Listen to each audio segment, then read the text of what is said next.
Kumle jang jang ta ki ne pa kai bu na jang le in. Kumle jang ta ki ne pa kai bu na jang le in.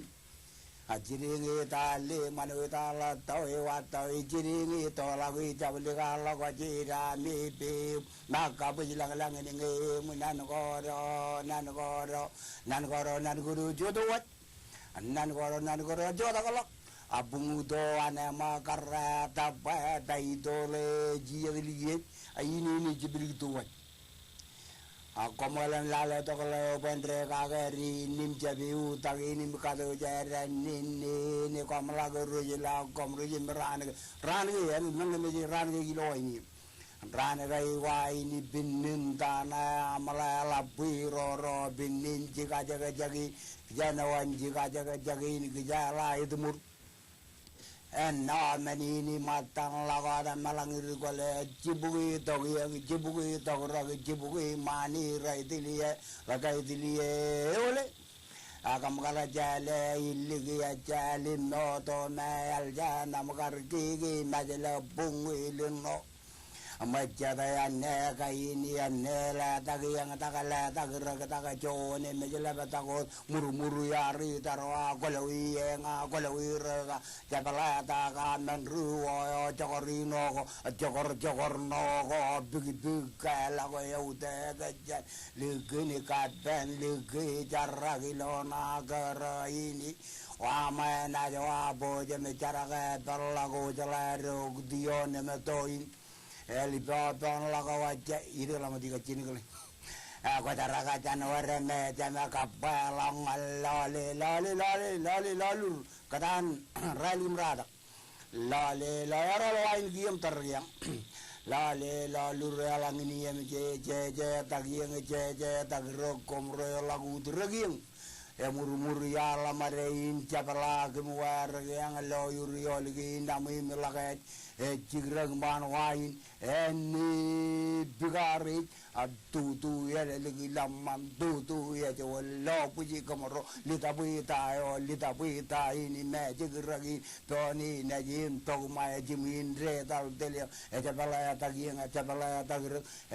tagajani bugina jeng legi wa wahai kulit jawa taku diar tak bujin nang bukan colok ikan mejo tu kulit bingwe ini noel gaya joni begi gaya ya ko komodum jej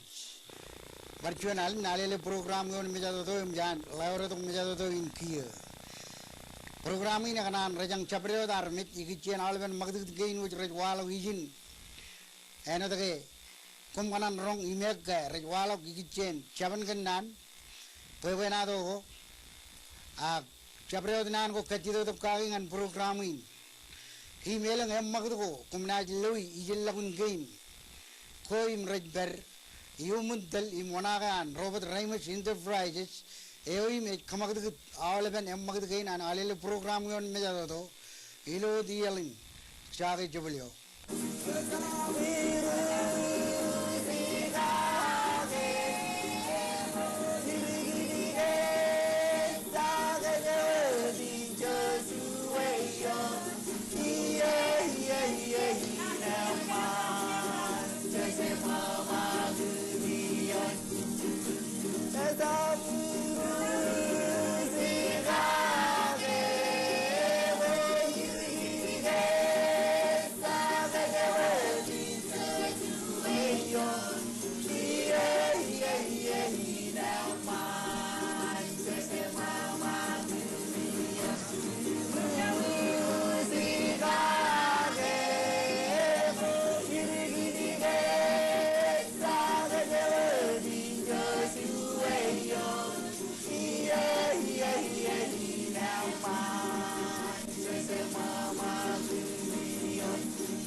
modum jejilo chodinin rainin chuan alen alele lajrak in tv yon mejado do emjan walling tak yon mejado do in chodinin rainin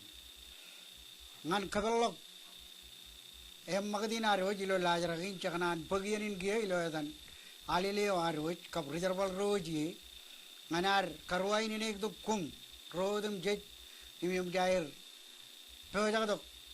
in na magd ilo magd rikain woj lajragi ne bojakin kamagd kejo gagi lo chaprewot malan changodan marong magd chana lewot nanin rajangan gum bogun peripen magd gain malong ngan ngena rere lok an perion mejado doin eno da gar mutkebot pen ilo wigin magd yoin choj bojakin lore kia chana kachomak idok manar pulik mani yerin arwot kachomak or magadin chodenin magadada chana igurmak mejado do in kia lelongan rumman derro jana ilingin wacce nganair kabalok chuan alangan kejot me na aleo kaude pulik mani yerin arwot ipen ronilo chodenin rainin chojim kia rong jagamak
Cetkia lelogar nanin kamolol ngan remandir rain rari do kilo kancha deo elap aneglisa ormol chilim jon chanailingin wacce ngan airgar kodak limoyo ilo magdgadin chodenin emjaro jirelong kia janach on malago dilo yenin ilo yenin janach kachomak rong jage chet nanin karrelil go akachala go akai to limo go ranai walok ikiche ludo kupan alele ewani yoy chojim rong jaga kajabar gomak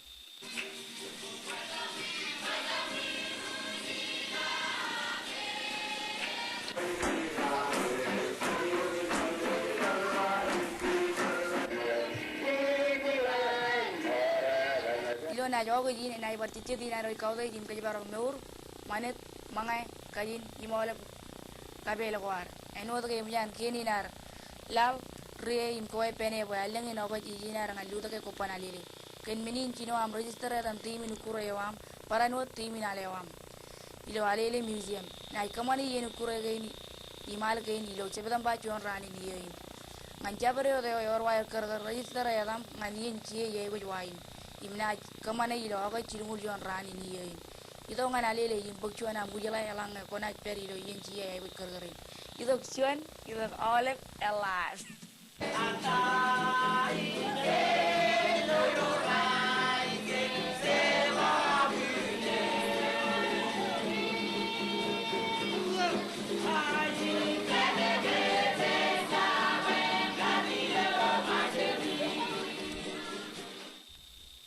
Irgana ejnarin karrele go man jabredro tellagir ilo dirdirin majali evrar kadmane koyel ginami najron jage kumna kayadak chona dami marung em kode yene ne ludo ko panalele nami pedawni chetbanganon ke jamagi e mechinel pan roj kalo kiya jana on malahot nganar pakjo ju munchergan kannaneo pedak bein chiburim chumar ilo anna em magadin kajabala kajuj ngan iyo lang go ramo dalok nganar wat kopair imlale magadid go ilo derego kia ilo yenin chana pagadok chuan pija eo ime jidok yumun charagan kannanin pedak bein chiburim chumar em pija in komit remana jimlo kia me mjan chidaman manilo pija ko nesmi e pija in chilu Cirong biligao illigit ilo ailing illigit in pijai ni arkamanye ilo yana chonta jun radjon pugi chongo ro choj karik jala pajan irne dongan kia elang iya go jam jai real lai puro maje arre kenege cirong chiluin arme chiluin cirong in kap ligao ren ro karbajilo terein em jan me ko kjo chandron em jair bakka kje ilo nourin kia ilo pijain komit remana jum loy arme jine chuda gyan ming ilo am reman wat e Mr. Beyo chonyan karbat ligawro ilo ailengen mayeno e bakka kje wan jan nourin em jan tabar enangin bugui yo ilo teryo e rawlok mejan jan nourin em karana e chuda Echuan kara nugun peyo, adan liana kibin bor, eblana echudak tuan win marong, ech parchuala labil lige adan tongi. Armedra in chilu, jair chago pada belang ro nuguir, najir, chiwir, raveri perwit, ilo rainin. Mr. Peyo, jago, chuan chiwin, tirong ech beri perwit, ilo tiudin chojana kachidak nalala koral labla ipen alanga chakana kubit mulalin meuran lebeyo yawa chojim yoj mangan rida keba chuan yan jirong rane nugriang ijane eoim very ben postmaster chuan ne eiji emedan karana aljina awalem malala korala blok pragaritan akne kan karana ya ko e chabar nugun karana wat ana ta yar ba karana nugun peyo arme jarana lebeyo ab karana raj nugun chogun te buru leo me yar ko arme reni lo neme min pijana mulana e chudak duan buj marong tongge ya ko e balang ro nugun rabari perraini chuan ya baro chala gajene principal ilo ailengin mile kanjami chena ya ko chuman e baror chuan juman lalla bana icharbali lo alile e kar kana chirong lo kela donge e medallana e kadar liga icharbali lo alile yo komna bugi aini melala koralla blok ichen meuran lalla bana elang kachida ko ramila lagim kakku baba ko igichen meuran tongke kevin bar kappeyo ego chojum pugi tongan alileo pa alileo kajbargu chono dar marang engane pija agar pojang ngan chodeni meji dojan collection wan chogun te room agilo yeni jana kachyong mak lelok megado do inaroj ngan yudio jan ailingin chalut me chagarrong ke agari karig menyumut alago air lo kanchade an yut ngan air pagmal lagot kejo jilo em magdi nan chodeni chojim rong jage makhiya yudio jan chalut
ego engane karain again bagini jo egar wala gilo kanjada jan yudio an chalut agilo yeni jadamen rabrebo dijin jana kammololer ejmajna jana jalla in em magichanir enodan lajrakin khamagdit kejoj emilo derain ekrangan em magdin togelik kejber human chuan ien eo jana rong jage sisirik chan lallabyo chamaroj me matta lallabro edo air meurim re churen ailang gain Mr. Namar Nilne Eberion Megado in Kia Nganan Qualok Chidrivin Puebenado and Igichen Iyolango Remodalo Chojim Romajamak. Puebenado in it then Chinokia can join the hour rar pori than it you ran over it. Ardo John one crutch. Emidam Purlini Medak. Elang army rar canana than you Ruby while. You go room, can I chivo the leon? Chawaga low in an ancient by Chilginum Island, number crawl to one island. The lock crawl to gear, a chang meram island, a chang orchid meram. Gear one medal of Lugun Ruby Wyo beer, and one army rui. Carragino Paganeta Pojo. Army ran one with all Pujin Yilam and Man. Rilam Pojum Paganelo Coke, Lamaro Riperudion Pojo, Rajapto. Pagan Paganelo Monamuniu. Rilan Man Lamaroki. Ah, a Chelwire Chelaga, Lajig every while. Leo Racote. Kanaga Leo and Janet Kanagan Nunu and I know the Barrivalero. A Juju Jaga, Jada, Java, all of Minimo. Punin Rivalero Rupanle, never kept Chalare. Legit. I am Jairujacali, Conai, Riwa, you Pojo Rapagani, General Conali, and then I don't live money. I'll let you get your own eye of Conon. In an upon Rivalero, and Chavini that way. In I have Conon and Chana, in I call on an I'll minute him Jikajoro. Jengar Pudo. Came Jairan or Pojo Nayo. Ejuda Ligi, John Conan Rivalero, and by Chabini Vada in Chabreo. Ah, Etchep Qualoco, Ligi Gardo, Rajaji Ligi. And I will join the lap. He will join the 11 rhythm, Kilakijago Ligimba, Quail Ligi Quen. Etchabocono, Jaboludo. Jagarona level them kegel whoopon cheddar. Eh, while Lalimoke on a Guilty. Ever we and no you give him Jan Lava Goya Pono. Ah, gay, you know, Quaro Kajuran, Chero Renardo, Andre Valero. Eva Comanga Logo Menagane, Chona Lamaran, Evo Comanga Kalinjim. By Alvin Menagani Pangamara, Gain Tarina, Gain Rio, Nemecelo Toya Gini. Well, I'm a clear and Roman Kiyang Menidino that Jago. Evacuum Kalinjam of Chiva New. I gave one Lamarogan Poo ran you. Reala Chile, you have you would look gay Alvin. Eva, Eolama, Low and I gave me young. Take up Kanaman and Jan, but your name. You heard Gajo Kintarina. Come on, I love Menagana Regato better. Menagana and Menagana Chay. I'm Menagorab, Chitango Rani and Gaget and Menago Boo. I gave Communal Luan Chajan and Kijaran. Eva and Lamaro Rivelli Romba. Come on, check Raul and Ran Pugna Union. Jonah Katana Kiana Kotan Jajan and Jury the Murra. Rather than never Jelagurin John Rai very Rampo. Ever Pangani Rangamba? Come on and Japkan one way, Jamlo Chavre Chendi. Charnan a rhythm to my Chalamin and Changaron. Eva and Iramba. Come on, one medal of Pelamara name. Come on, the Chang one medal. Ever one medal on no arm. Ever do any of the kitchen charo, Muyir and Maul and Minutum. Elgin Iron, Qualo Kajur Wiren, Nani Ir. Why what? Chamalagoan, Leggy Gangan. Well, Leggy are buggy. And Evan Joga Jogam Roldo. yang nerabar kerol dong ngani peri ima kana iman cino nan meram priego no mon mantak jang lagi ewa ijaje kana ilang kino cep ag lugun cege cege arcine wala uloran ko yotto enar mira jangan meran ewa cuan chet kia le lagar nanin kamolo le lag ngan Mr. Namar Milne elgin aro rong jaga poe poe na do kai do limu ku yar chargi ilo la jaragi ne magdin aro chodini kia jana kaccho mak bakjo yumun onage kabdal an ritoro jantiudin nganair ligila ko choni kurengan kaju chogim lalema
chet kamolol ritoro jan tiudi elgin aro jello pellagun magdagad ko air emilo yani jana kajal lajragin jerman mejair him pagadok nganaro rong jage ak beriumun cergan kannano bedak bein ciburim cumar ro alen igichen caban kannano garidok kachida kage emilo chaden rainin eorchuan caban kannan kijong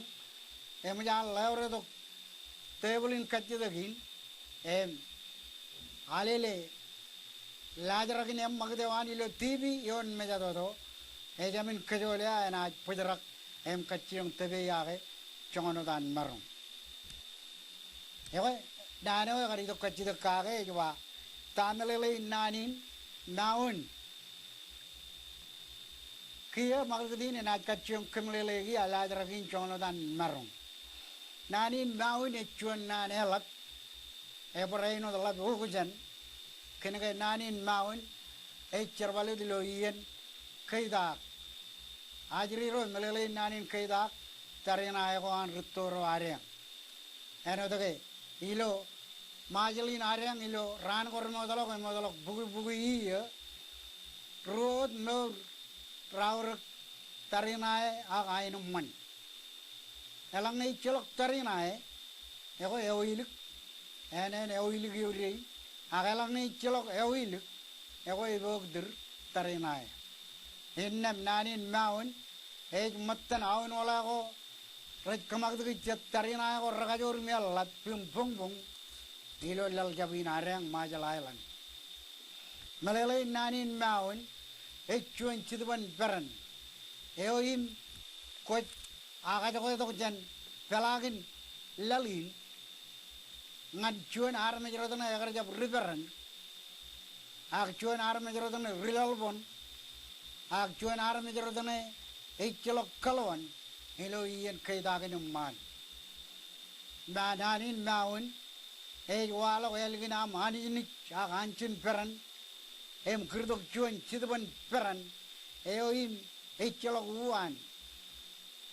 ilo kagarerego agilo anjini ko an maun eor air kan ba maun tueo pues peraneo en ludo giom email gin air anjini jiyo ewe ilo am na tarinae echlo ko mane na perlo ko jani em melele nanin maun chuan chidban peraneo e yumege age tuege elgin aga ko chidban peranin chan durullang nijo chidban peran gain wajraj ajali nganchuan arme jrodana agar bigat em pual em lalbon ilo yen tarinae em jar chula wim kalbun awalben melele gain kapchala gain ari kichen nanin maun agel ngem manro rar kanu bigat bugi yer modalo echilok to jay rilo tarinae Lamaro ror to jay rilo ran ko lamaro reveran relale reigniman regd meje dilo charagrag immen ko yillo peran ilo tarinae lale ilo ien nge adang ya lamaro rebung bung rei kia jalam namaken reveran lamaro reveran lamaro deli tarinae ko jani rojro agi lamaro rego chelok pen penir Hai kejakan, naya wala nanin maun ipencuan ritual em ribuget. Elgin air ani jiniji em chodok jidwan peranem. Enaj wallang la ini melejan le nagar peran tata ak general nam tarina em nagar kubijan irujara pep jidwan perano ipen ekajur janro ragar jap naunir. Ewe ekari karor to janin wawen. Pai em manro rebigat rejerun peran elgin air kam mane chet kedowan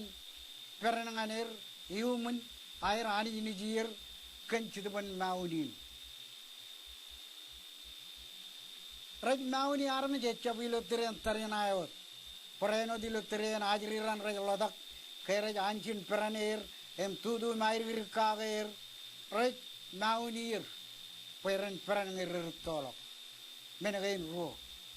enam karchuanin matan moy ko moy rawrek pemenin echem menin ko warung armet ak menin kakajur armet ro ramajano kenchuan chedup eome raja ka jogo to menin jam turilang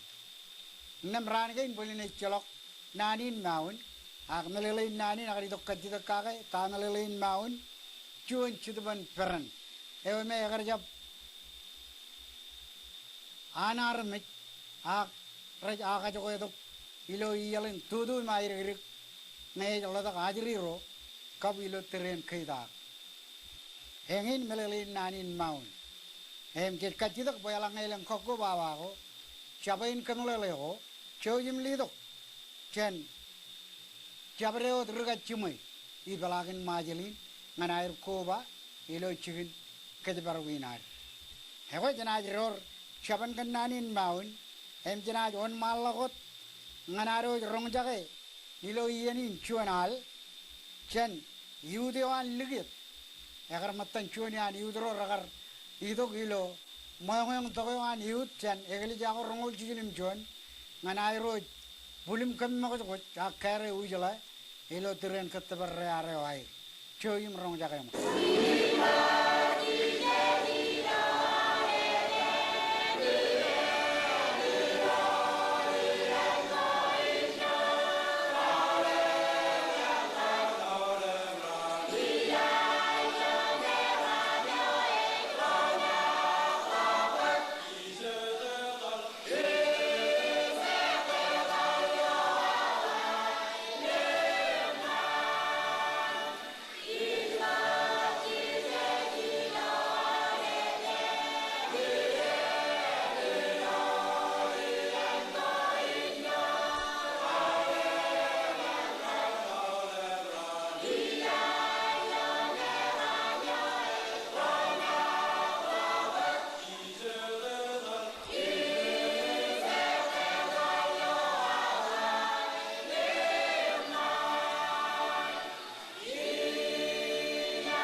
ilo yenin kiaje lelo garnanin kam ngolo ladri ro najil woccan egli jayo ilo ligiet elgin aro rong jage ale o ege peranwat timyam man pellogun karilo kancha de wai agilo yenin chana parchuanalan pagdomak nganaro rong jage chet ya nanin karrelel ko giche luda kopanale le rali dango radan chon iyein ilo wikan chamlogun og chojum rong jage mak ilo amna kanu rong jage ketbaro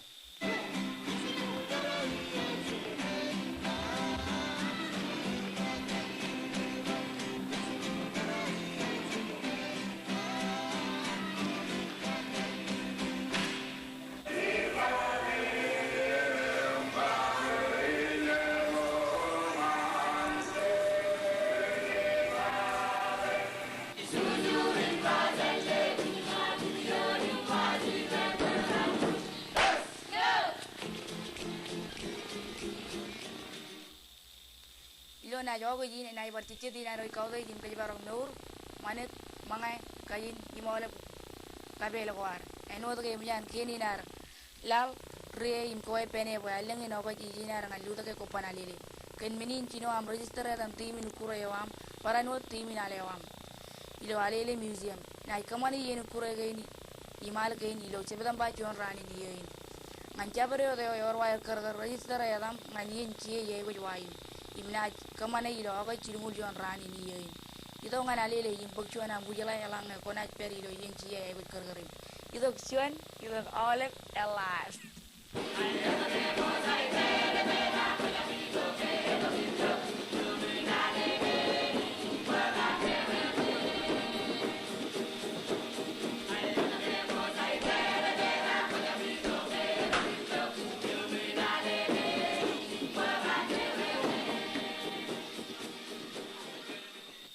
Iloyatan wala bro imatan programi namang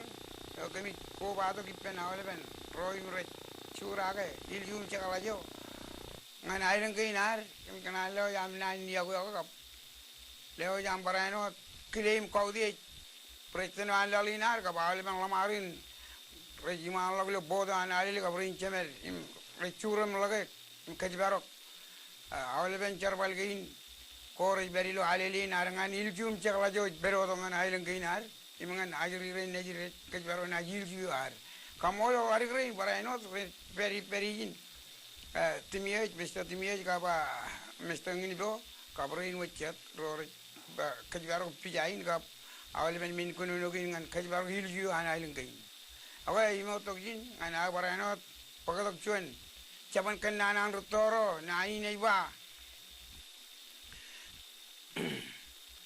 kiberigrik ane uj pagadok rai ngan alben ajri ro nir ka ro dem jirmanan ro jage nan gin je kwalongan ayiran ngan hilju anaileng kain nai nei ba kiberigrik joga rutoro ba kiberigrik kajadigrik nani kiberigrik echuan naneo ejido kan caban kan nani lo menin wa kan ke kibere jano ceboyo kaje boy boy kwa nem kagman man nganani lo ngani jo cibar barem kattabari awar torar ba kibere digirik kaja digirik kan ke ilam cetak ko jay kun kibere digirik jan ko jilong mani poin je pedo anam pung jani jan ko jilong mani icelo ko dak ilo am cerpal ngan roy man ngan rodem jik talla kum pagon cerpal man nganir kap bak na cabre lo wawin ko jolam na ke koyo na je rubak elgi yer kwai ku jin kiber digri eno da bai lo capan kan nai na doktor bak kiber digri ka jadi digri wawang jelo kiber digri e ko na yor puro mo ji jelo ka jadi digri to kel agru doktor bak kiber digri bai no ka jadi digri kiberigiri lo ala cabre lo wawin ko me ko jale kagi ilo nain ilo cerbal ko amngan roy man ma wal ben magid ko amngan armi jodim jiro me tellagum bagon kattenganir bagon ka kajadirigil jum jakala ne ala bro ama giro joro ama cinamam jamam kiberigiri roji bareno kiberigiri bagon kajadirigiri awa adriran kum jalaga menin kiber e jon ceboyo ngan jonwa e jeno nan ko anjinerim cemer ko rejli do ngan ga ilo ceboy boyki imi alanga je buj bujim kan ano dele kan lamna ko ar e ko kemi mi boy lo wa ngel na mail kan wa na yangan yang lawan man e na yitrim ko ko dum bulak ro jagam bulak kuju anga ko katabar jon cikin e ko kiber digri kajadi digri keniga kon marngun dabarak kari umma kajin aga ay tok pelo ilo barjon kajin wa an toro keniga elang ko jalam na ko kon pul makaj ka menen ko jalam na ka ay chel kam kiber digri ko jamin ka jadi ko na jion sion pelo ko ay tok em puro mo ngan kich ngai tiap sabra ka ay lingo jar kiber digri a jarolem pedu sion pelo ko ay tok ay no dan toro ba kari utal laguin aga ay to pelo kuin ken ga cheboy am kar jab kaman man am cheboy boy kar jab kiber digri bon ka na kaja digri aga yangi nani kar bodong na awle bajirin majin ka rodin jere na rom jaga nani kiber digri ke kajin wa im cheboy kajboy boy jon wa e yo neno nan ko na la broar i rojar rojinerim jemer ka rojir jai ko jin kiber digri yo min nan gi ka kaman man ngani chep kanu jin ilgan kan buena iterim ko idem bulak kiyum bulak rojak elang ro raini chelo ko dengan waniter kan ko mujilale anlang ro regret ngarar karigrik be minin kiberigrik karigrik wala la wani la na cetak chep kan ro na yeo jirig ben cetak nganjemen katabar yo kan minin kiberigrik karigrik elang ro rojor raini taunin raril kan ari chelo kiberigrik be ren ko na chep pakhajadigrik arba gion ajal ko yalat raba gion pelo ko yalat raba gion chorren la dai to ko yang ini nang i bawda ko mina yo lale ilo majalin raini ilo ar katter wan katter ini chelo ko to ni wa ko ilo me cheboy menen ko bar cheboy emang i bari am cheboy okay ko na etrinne kan pulak rojak ka pulak guju a wa kar bar chet men ko wai wer karena raini ore ini awal ben kan ko krej wayan chuan me ore ken mini e jikta dana rajwa karu makajin aga ai to pela gin komi lo dilan aw hospital ko raini na ilo jabro chikin wo mu jay lengen ka kije ken ge jala ke beri gi peir ay oro de pul e oro de ilgan kan e jere to chorren ke mi boy ke beri gi ejle to kajadiri kan dan rutoro ba kiberi kajadiri ngan ajri ro najim jibulo majalin iganan kagai mi kumla mi rutoro pay na ini chon nano ejal to manjan rutoro ar ejba kiberi kwai kujin kiberi turin cinamum cemam cibumum cimam ngan nan ko rejba cerbal ko am kwai kujin emman nganir to kagair kaman man emman nganir ngari ba menem inna menem agiya lalim gilo cerran ki nurum ji gaya na ba jengol lalim mai ako ba le mangol mai jilgin wa jibugo jima ego kwelle pen ka elle kan wane yo am itrum kwa ko e cerran ye jongan an cerranin ritor ba ya kari utel laguin ay to be laguin raini ni jil ngodo tabar menin rajo ren ay lo an hospital ko rebel ko lo cerran ko rai to ngan mi ken ga are jelo kiberi pe ay ran komunikasi mi ba nani kiberi kan ay wor khajadi kiberi kan anjirong ko ay ran edan mujlayo iwa ilegdangir kiberi kayagar tabara leo nejin kenika cheporo egar kiberi nan ko ay chinen boy ka poran kajadi ama cheporo jon ka warik jirgiri e weri ka ala yan amaro neji ilegdangir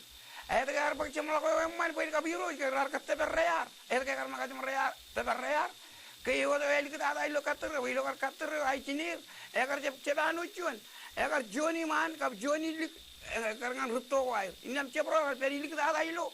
yai go dio badap rumah karap takaro jinira baleni wane penyuwe grano jina wai ena je indri menri jabengan agen karjolman kattabarya rar kanan kan nilo lamna kowai itu ko eri to echana no dane rutto eli to ngani eri to ada chepro eba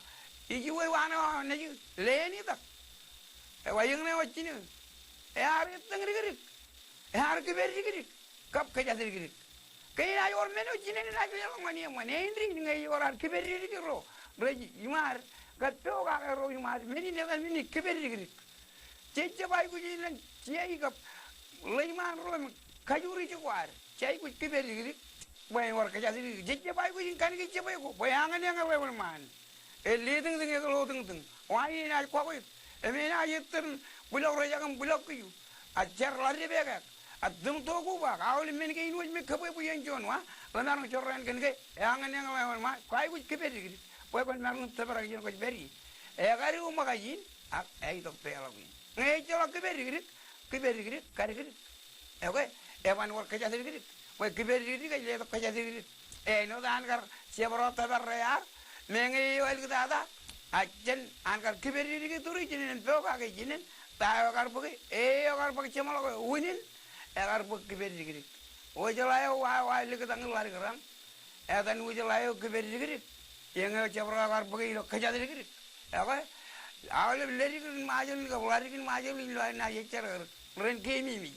wajalayo wah cuma jinin jinin kiberi di Pues en kapor an kerja diri ya ka cabare odo paguj lain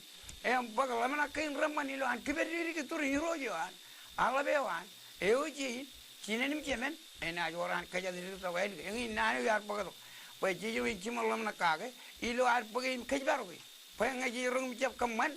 o jina rongan lia kalau eno kan bible bangan kiyu kachu jo armi lo lalin en la tada kiyu jo war ka ai lingin kemi mi ji boy ay gu war kiberi ki plam boy won ka kajadiri ngani yum jagala jo berono ak ngani ko roman rejido ngani chet raini rejago chenien ko roman rejido darmodo kene ka ari jelo kiberi bulu dilo anit terko pero alim kre ayim chorran remit chet belo hospital ko jeng tangan rain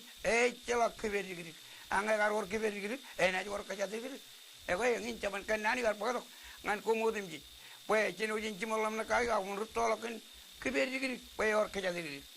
Oke, ya kau kemudian ji, ilo matan kau ni men, lo majalin, ibarat lo leo ya kamu lo kumeng amikar narun najarong ya kai, siapa kan nani ni eri kot pada, dirik kerja diri, akibat diri kerja diri, ya kau kemudian ji. Agilo ini cina kacau mak cagai lo, lajar kini arus kan negara tu ini kan, iudo cina ailengan ayo diwedan ligib ciri, nganan kadal kawan, ya kerja kegoji. Ilo kartiren kay maja jawai roj ion wulgai chojim ramaja kay mak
cek kia lelo karnan kamolo lengan yudio jana ilengan ailo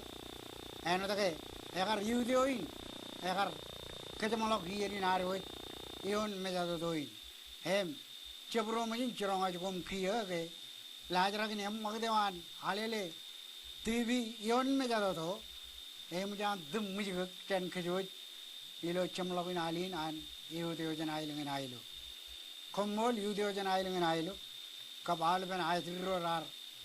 kejamolok ieni naruit melap dadangan rorar tiljek